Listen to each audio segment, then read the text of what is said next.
नमस्कार, मी संस्कृती आणि आपण पाहत आहात नवा मराठा। अहिल्यानगर जिल्ह्यातील एका शेतकऱ्याने आपल्या शेतात ज्वारी आणि मका पिकांच्या मध्यभागी प्रतिबंधित अफूची लागवड केल्याचा धक्कादायक प्रकार उघडकीस आला आहे। पोलिसांनी या प्रकरणी कारवाई करत 4,27,500 रुपये किमतीची 4,275 लहान मोठी अफूची झाडे जप्त केली आहेत। बबन उर्फ अशोक आसाराम शिर्के असे अटक करण्यात आलेल्या शेतकऱ्याचे नाव आहे। अहिल्यानगर आयुक्त यशवंत डांगे यांनी आपल्या दालनासाठी चक्क 20 लाख रुपयांचा खर्च करून एक प्रकारे नगरच्या जनतेची मोठ्या प्रमाणावर दिशाभूल केली आहे। अहिल्यानगर महापालिकेकडे महावितरणचे 200 कोटी रुपये बिल थकीत आहे। पैसे भरत नाही म्हणून वारंवार महावितरण वीज पुरवठा खंडित करतात। इतके कर्ज महापालिकेकडे असताना स्वतःच्या दालनाला नूतनीकरणाचा खर्च करणे कितपत योग्य आहे, असा सवाल नितीन भुतारे यांनी उपस्थित केला आहे। अहिल्यानगर महानगरपालिकेमध्ये जे काही आयुक्तांचं कार्यालय आहे, दालन आहे, ते नूतनीकरण करण्यासाठी जवळपास 20 लाख व त्याहीपेक्षा जास्त खर्च करण्यात येत आहे। आयुक्तांनी स्वतःचं कार्यालय नूतनीकरण करताना, नवीन करताना एका बाजूला त्यांनी महानगरपालिकेची अवस्था पाहिली पाहिजे। त्यांनी सांगितलं की लोकांनी घरपट्टी पाणीपट्टी भरून सहकार्य करा, महानगरपालिकेकडे पैसा नाहीये। 200 कोटी रुपयांचं कर्ज या महानगरपालिकेकडे आहे।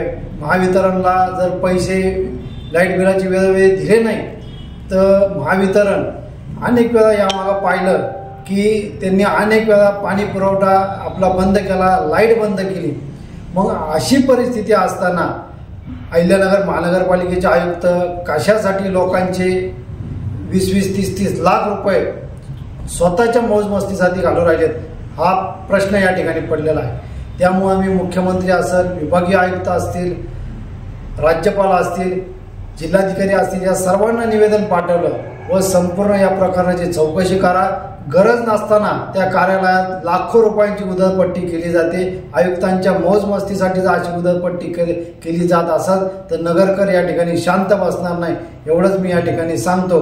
आणि अशा प्रकारची जर कामं अधिकाऱ्यांकडून होत असतील तर नगरकरांनी सुद्धा हा अधिकाऱ्यांना धडा शिकवणं गरजेचं आहे। जर पाहिलं तर चांगल्या प्रकारे होतं मागचं कार्यालय आणि ते कुठंतरी नूतनीकरण करण्याची गरज सुद्धा नव्हती, परंतु नाईलाज असतो ठेकेदारांचे स्वतःच्या जवळच्या लोकांचे पोटं भरण्यासाठी, खिशे भरण्यासाठी हा केलेला सर्व प्रकार आहे। त्यामुळे कुठंतरी या प्रकाराची चौकशी होणं गरजेचं आहे, एवढंच मी या ठिकाणी बोलतो। प्रोफेसर चौक ते प्रेमदान चौक दरम्यान रस्त्यावर किमान 20 ते 25 फूट लांबीचा आणि 1.5 फुटांपेक्षा जास्त खोलीचा महाकाय खड्डे चर वाहन चालकांसाठी कर्दंकाळ ठरले आहे। रस्त्याला पूर्णपणे व्यापून टाकलेल्या या खड्ड्यांमुळे वाहने वळवताना होणारी कसरत आणि अपघाताचा मोठा धोका वाढला आहे। परिणामी या खड्ड्याच्या चरीचा अंदाज न आल्याने अनेक चालकांची फसगत होऊन अपघाताला सामोरे जावे लागत आहे।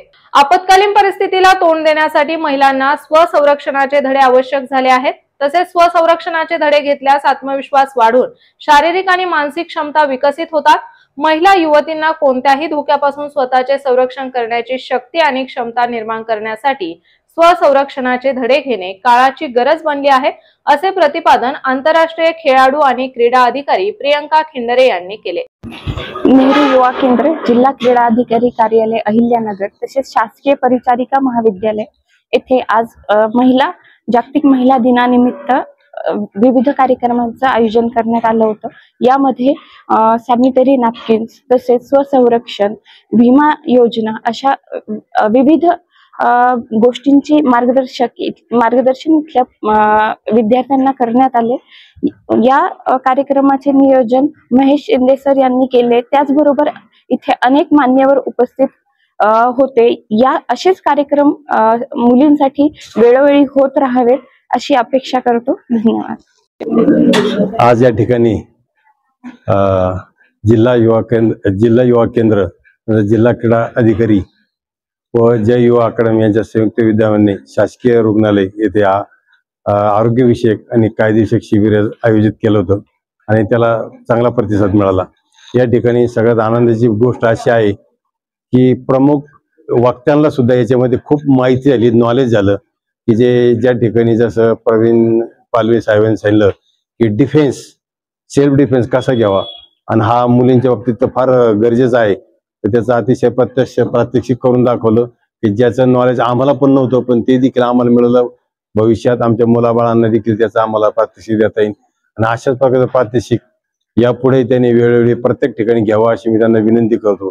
तसंच या ठिकाणी क्रीडा अधिकारी मॅडम, तसंच या ठिकाणी क्रीडा अधिकाऱ्यांचे वाबळे साहेब व इतर सर्व आणि आमच्या ॲडव्होकेट हे सर्व या ठिकाणी आले आणि आरोग्यविषयक जी माहिती दिली, खरं म्हणजे त्यांचं पण मनपूर्वक धन्यवाद देतो त्यांना की अतिशय सोप्या भाषेत आणि गोष्टीरूप त्यांनी प्रात्यक्षिक करून दाखवलं की कॉटन नॅपकिन कसा असतो आणि जो फसवलं गेलं नॅपकिन कसा असतो त्याची माहिती दिली. या ठिकाणी आपण सर्वांनी सहजतेने या कार्यक्रमात भाग घेतला. ॲडव्होकेट महेश शिंदे यांनी हे सगळं नियोजन केलं त्याबद्दल मी त्यांना पण धन्यवाद देतो. आणि या ठिकाणी मी हे जे सेल्फ डिफेन्सचे जे धडे दिले आहेत तर त्या संदर्भात मी एक सांगेल की अशा प्रकारचा कार्यक्रम मी जिल्हा न्यायालयात न्यायाधीशांसमवेत घेण्याचा 100% प्रयत्न करतो. तशी त्यांची वेळ घेतो आणि त्या पद्धतीने मी यांना सांगितलं जाईल. तर या ठिकाणी मी सर्वांना धन्यवाद देतो. माझे 2 शब्द पूर्ण करतो. कोपरगाव येथील राष्ट्रसंत जनार्दन स्वामी कॉलेज ऑफ फार्मसीच्या सहप्राध्यापिका डॉक्टर सुवर्णा थोरात बोजगे यांनी सावित्रीबाई फुले पुणे विद्यापीठाची PhD पदवी संपादन करून महाविद्यालय आणि कुटुंबाचे नाव उज्ज्वल केले आहे. महाराष्ट्र राज्य साहित्य आणि संस्कृती मंडळाने 51 पुस्तकांचे प्रकाशन मराठी भाषा गौरव दिनी 27 फेब्रुवारी रोजी गेटवे ऑफ इंडिया मुंबई येथे मुख्यमंत्री देवेंद्र फडणवीस, उपमुख्यमंत्री एकनाथ शिंदे, अजित पवार यांच्या प्रमुख उपस्थितीमध्ये केले. या 51 ग्रंथांमध्ये नगर शहरातील इतिहास संशोधक प्राध्यापक डॉक्टर नवनाथ काशीनाथ वाव्हळ यांच्या अहिल्यानगरचे मानबिंदू या ऐतिहासिक ग्रंथाचा समावेश आहे. अहिल्यानगर येथील 61 यात्रेकरूंनी अयोध्या धाम आणि काशी विश्वेश्वर धाम यात्रेचे उत्साहाच्या वातावरणात प्रभू श्रीरामाचे आणि काशी विश्वेश्वराचे दर्शन घेतले. राम भक्तांनी अयोध्या येथे प्रवेश करताच जय श्रीरामाचा नारा दिला. प्रभू श्रीरामाच्या बालरूपाचे दर्शन घेऊन भाविक मंत्रमुग्ध झाले. प्रभू श्रीरामाचे मंदिर पाहून सर्वांच्या डोळ्याचे पारणे फिटले. न भूतो न भविष्यती असा दर्शनाचा सोहळा रंगला होता. अयोध्या धाम मध्ये प्रभू रामचंद्रांचं भव्य दिव्य रूप याचं दर्शन झालं आणि सर्व मंत्रमुग्ध होऊन गेलेत. कारण या ठिकाणी 500 वर्षापूर्वीचा जो कलंकित इतिहास होता तो माननीय पंतप्रधान नरेंद्र मोदी यांनी हा पुसून काढला आणि हिंदू भक्तांना हे दर्शन आज पवित्र दर्शन सर्वांना लाभत आहे. अहिल्यानगरमधील प्रभू श्रीरामचंद्र भक्त अयोध्या धाम आणि काशी धाम या यात्रेसाठी 1 मार्चला निघून 3 मार्चला काशीधाम येथे सर्व महाविश्वेश्वराचे दर्शन घेतले. गंगा आरती केली आणि गंगेच्या काठी सर्व घाट, महाराणा प्रताप घाट, छत्रपती शिवाजी महाराज घाट, हरिश्चंद्र घाट, मणिकर्णिका घाट असे अनेक घाट सर्व भाविकांनी त्या घाटाचं दर्शन घेतलं आणि काशी विश्वेश्वराचं दर्शन घेऊन आज आम्ही अयोध्या धाममध्ये प्रभू रामचंद्राच्या जन्मभूमीमध्ये या ठिकाणी सर्व दर्शन घेतलं आणि आज कनक महल आणि दशरथ महल अनेक तीर्थस्थळ, गंगा शौर्य नदी, गंगा सर्व दर्शन घेऊन श्रीरामचंद्र भक्त पूर्ण प्रसन्न उत्सवी झाले. हे असं दर्शन आयुष्यामध्ये प्रत्येक नागरिकांनी आणि हिंदूंनी हे घेतलं पाहिजे. कारण हा आनंद हा वेगळाच आनंद आहे. या सुखसुविधा अयोध्या नगरीमधील माननीय पंतप्रधान नरेंद्र मोदी आणि उत्तर प्रदेशचे मुख्यमंत्री योगीराज यांचं सुद्धा मी अभिनंदन करतो का या ठिकाणी सर्व नागरिकांना आणि भाविकांना चांगल्या शुभेच्छा दिल्या आणि चांगले रस्ते बनवले, चांगला कुठला त्रास होत नाही भाविकांना. मी वैष्णवी वसंत कुंभार, मी पुण्यामधून आले. मला खरं तर हा दर्शन माझ्या मम्मी पप्पांसाठी केलं होतं, पण या दर्शन करताना एवढा भारी अनुभव आला की सांगताच येत नाही. मी फक्त ठरवलं होतं की दर्शनासाठी जायचं, पण प्रवासामध्ये एवढे भारी लोक भेटले, त्यांचा अनुभव भेटला, विचार भेटले वेगवेगळे. नाही अयोध्येमध्ये तर गेल्यावरती न भूतो न भविष्यते असा तो सोहळा होता. दर्शन घेताना, प्रभू रामचंद्रांचं दर्शन घेताना अक्षरशः प्रत्येक भाविक भक्तांच्या डोळ्यामध्ये अश्रू अनावर झाले। एवढ्या वर्ष देव आपला कुटीमध्ये राहत होता।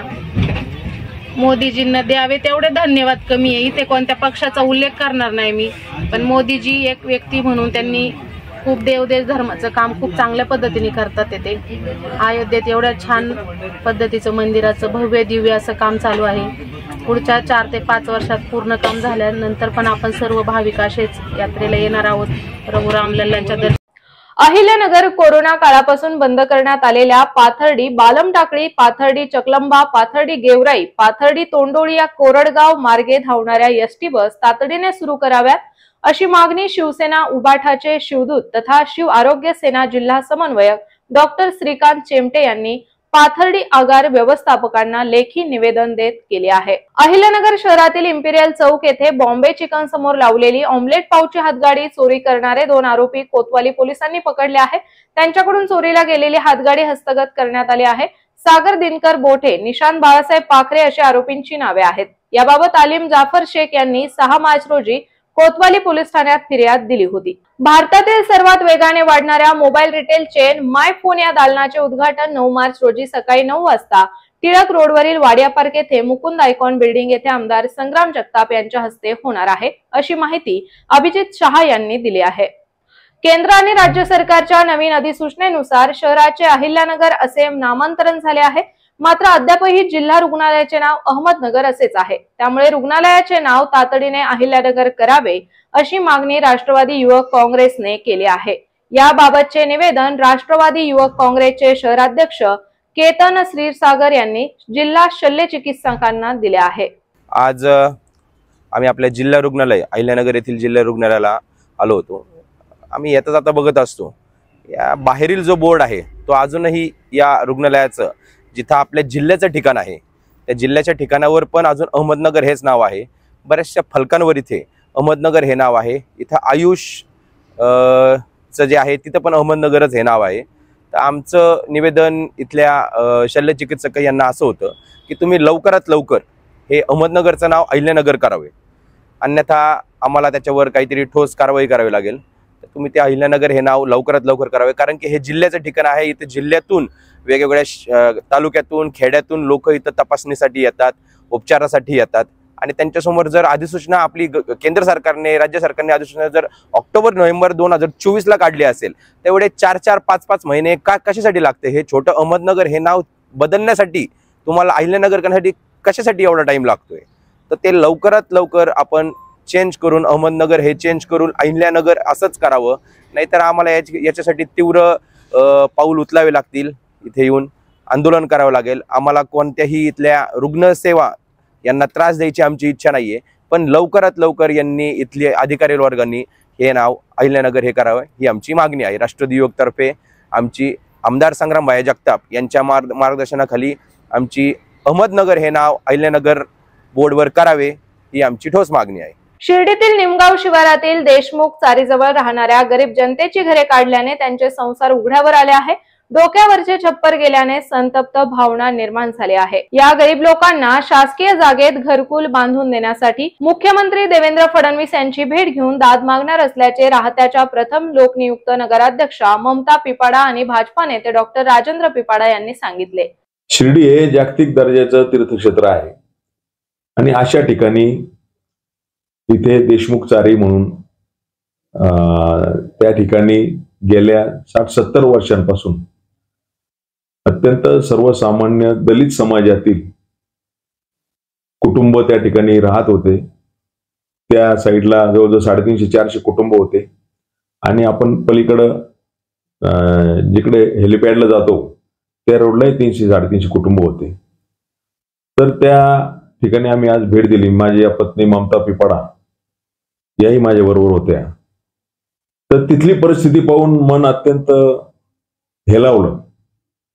सर्वसामान्य कुटुंबातील वृद्ध लोक असतील, लहान लहान मुलं असतील, ती सर्व त्या ठिकाणी रस्त्यावर आहे, त्यांना कुठलंही छप्पर नाही आणि काही कारण नसताना त्यांना त्या ठिकाणी बेघर केलं। त्यांची घरे बुलडोझरच्या साहाय्याने, जेसीबीच्या साहाय्याने पाडण्यात आली वास्तविक त्यांना तिथून काढायचं, त्यांना बेघर करायचं काही कारण नव्हतंच, पण जर तुम्हाला त्यांना काढायचं होतं तर त्यांची पर्यायी व्यवस्था, त्यांना शासकीय जागेत घरकुल योजना उभी करून आणि मग त्यांना तिथून हलवलं असतं तर एक वेळ ते ठीक आहे.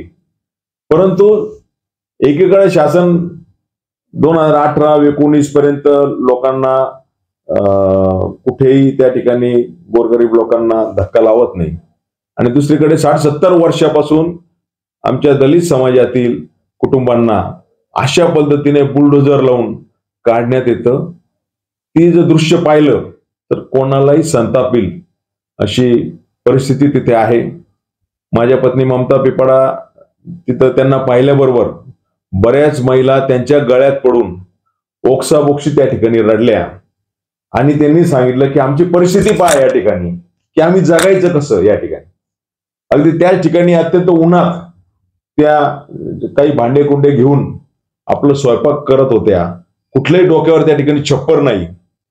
आणि ज्याला कुणाला संवेदना आहे त्याला निश्चितच हे दुःख झाले असेल की साईबाबांच्या शिर्डीजवळ अशी परिस्थिती सर्वसामान्य कुटुंबातील पाहिल्यानंतर अत्यंत खेदजनक, संतापजनक ही घटना आहे. त्यांच्याकडे नळपट्टीचे पैसे भरतात, लाईट बिलचे पैसे भरतात, आणि असं सर्व असताना त्यांना त्या ठिकाणून का काढण्यात आलं हा खऱ्या अर्थाने माझा सवाल आहे. मी या बाबतीत राज्याचे मुख्यमंत्री आदरणीय देवेंद्रजी फडणवीस साहेब यांची भेट घेणार आहे आणि त्यांनाही सर्व वस्तुस्थिती सांगणार आहे. आणि किमान आता तरी शासनाने शासकीय जागेत कुठेतरी त्यांना चांगली घरं बांधून द्यावीत अशी मागणी मी त्यांना भेटून त्या ठिकाणी लवकरच करणार आहे. परंतु मी जे दृश्य पाहिलं की एक महिला तर अगदी एका दिवसाची बाळंतीण होती, आणि अशा अवस्थेत त्यांची घरं पाडणं योग्य आहे का हा माझा खऱ्या अर्थाने सवाल आहे. मला स्वतःला त्या ठिकाणी ते देखवलं नाही, आणि म्हणून ही परिस्थिती अशी तर वर्षापासून जर काही कुटुंब, सर्वसामान्य गोरगरीब कुटुंब, दलित समाजातील आमच्या महिला त्या ठिकाणी जर राहत होते तर त्यांना बेघर करण्याचं कुठलंही काम त्या ठिकाणी नाही. आणि मला पाहिलं तर त्यांची शाळेत जाणारी मुलं आहे, त्यांनी आता कसं शाळेत जायचं. आणि सर्वात महत्वाचा प्रश्न म्हणजे की आता थोडस सकाळी एक गेलं, तुम्ही पाहिलं 3-4 दिवसापासून अगदी सकाळी थंडी पडते, सकाळी थंडी आणि दिवसभर कडक ऊन. अशा अवस्थेत त्यांनी राहायचं कसं हा मोठा प्रश्न त्या ठिकाणी पडलेला आहे. ते गोरगरीब लोक, रोजंदारीवर जाणारे लोक आहेत, त्यांची रोजंदारी सुद्धा त्या ठिकाणी बंद झालेली आहे. ते लोक मला म्हणायला लागले की पूर्वी तरी आम्ही कधीतरी साईबाबांच्या भोजनालयात त्या ठिकाणी जात होतो जेवायला, तर ते आता बंद झालेलं आहे. म्हणजे आम्ही जर अगदी बाबाच्या मंदिरात गेलो आणि ते कुपन त्या निमित्त घ्यायला गेलो तर भिकारी म्हणून आम्हाला पकडून आम्हाला त्या ठिकाणी परत लांब तर पाठवणार नाही ना, अशी भीती त्या लोकांना त्या ठिकाणी वाटते. त्यामुळे मी या निमित्ताने सर्व जनतेला विनंती करतोय की आपण सगळ्यांनी माणुसकीच्या नात्याने या लोकांना काय मदत करता येईल ती निश्चित आपण करावी. मलाही त्यांना जी मदत करता येईल मी निश्चितपणे करेल. परंतु एकच या निमित्ताने सांगतो की या गोरगरीब लोकांवर जो बुलडोजर फिरवण्यात आला, या गोरगरीब लोकांवर जो JCB फिरवण्यात आला त्यांच्या घरावर, ती अत्यंत अन्यायकारक अशी गोष्ट आहे. आणि या सामान्य कुटुंबातील जनतेला न्याय देण्यासाठी मी निश्चित त्यांच्या पाठीशी राहील. आणि ही सर्व परिस्थिती राज्याचे मुख्यमंत्री आदरणीय देवेंद्रजी फडणवीस साहेब यांना मी सांगेल, कारण आजच त्यांनी सभागृहात सांगितलं, आपण पाहिलं असेल की आम्ही जास्तीत जास्त घरकुल योजना राबवणार आहोत. एवढंच काय की ज्यांनी घरकुल त्यांना देणार आहोत त्यांच्या घरकुलावर आम्ही सोलर सुद्धा त्या ठिकाणी लावणार आहोत, त्यांना विजेचं बिल सुद्धा त्या ठिकाणी लागणार नाही. ही राज्याच्या मुख्यमंत्र्यांची भूमिका आहे.